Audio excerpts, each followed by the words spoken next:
na nagtataksil ang asawa na kailangan mong malaman. Tila wala na sigurong ibang mas makakaalam pa ng mga sikreto ng mga pagtataksil maliban sa nagtaksil at sa babae o lalaki na kinasama nito.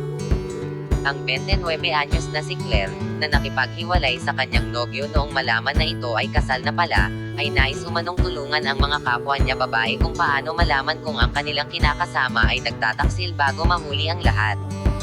Hindi ko akalain na magiging kerida ako. Naiinis ako sa ideya na inaagaw ang asawa ng ibang babae. Pinaikot lang ako para maging kabit ng isang lalaking may asawa. Naniniwala akong nanloloko ang mga lalaki dahil nandoon na sila sa kanto kung saan gusto nilang malaman at subukan kung hanggang saan ang kanilang pagkalalaki. Panimi, aniya, nagilty umano siya matapos malaman na ang karelasyon niya ay kasal at may 2 anak. Sinabi umano ng kanyang dating nobyo na siya ay nakipaghiwalay na sa kanyang asawa. Nangako ako sa sarili ko na hindi na ako magiging kabit muli, kahit kalyan. Lalo pat iniwan akong nalulumbay at may sakit ng dati kong relasyon, naturaj ang tiwala ko sa sarili ko. Ngayon, masaya na lang akong malaman na makakatulong ako sa ibang mga babae kung paano nila makikita ang mga warning signs. Senyales na nagtataksil ang iyong asawa ayon sa kerida. Senyales na nagtataksil ang asawa, image from Unsplash. Paano mo malalaman kung nagsisinungaling ang asawa mo? Narito ang mga palatandaan para masabing nagtataksil ang inyong asawa. 1. Madalas na, late nights. Nakakaranas kayong humiga sa gabi na hindi kasabay sa pagtulog ang inyong asawa. Kung ang inyong asawa ay madalas na pupuyat at hindi ninyo kasabay matulog, madalas ang dahilan ay may ginagawa siya na hindi niya gustong ipaalam sa inyo. Bagamat maaaring trabaho ang dahilan, ani Claire, hindi daw dapat ito ipagsawalang bahala basta. 2. Pagbabago sa spending habits. Ang mga taong may kinakasamang iba ay madalas gumagastos ng iba sa karaniwang paggastos niya dati. Minsan nag-a-apply pa ang mga ito ng bagong credit card nang hindi ipinapollow sa inyo. Maaaring biglang bumibili ng mamahaling bagay ang mga ito. 3. Pag-iiba ng mga pinakikinggang music.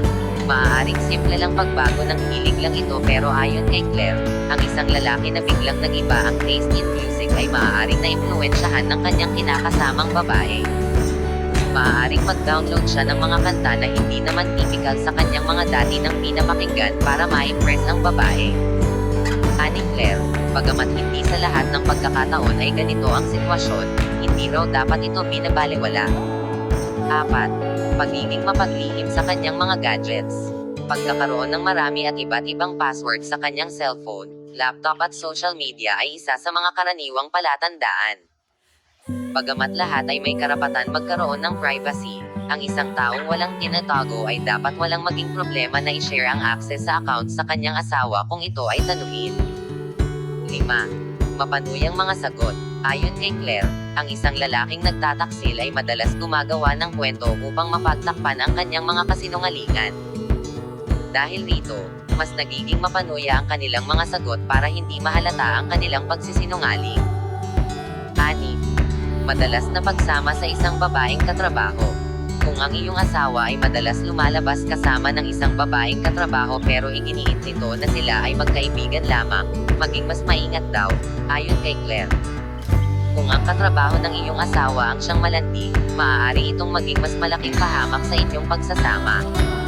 7. Bagong mga pag-uugali. Kung ang inyong asawa ay may bagong pag-uugali, o kaya naman mga bagong pananalita o expressions o di kaya ay mga kilos, maging alerto.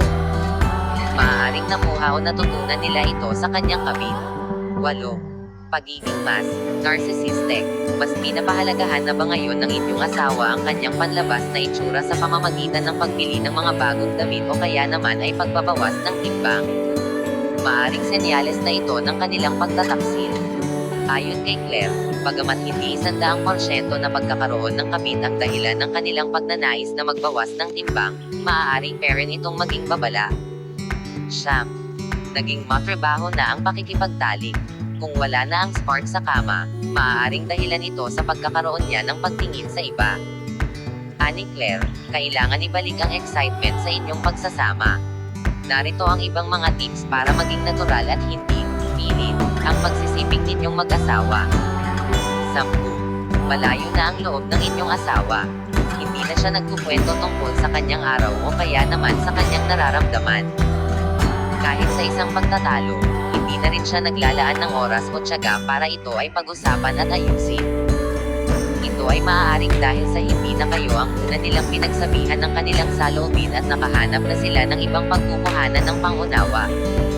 Mayroon ba kayong alam na ibang senyales ng pagtataksil? Paki-comment down below at babasahin natin yan.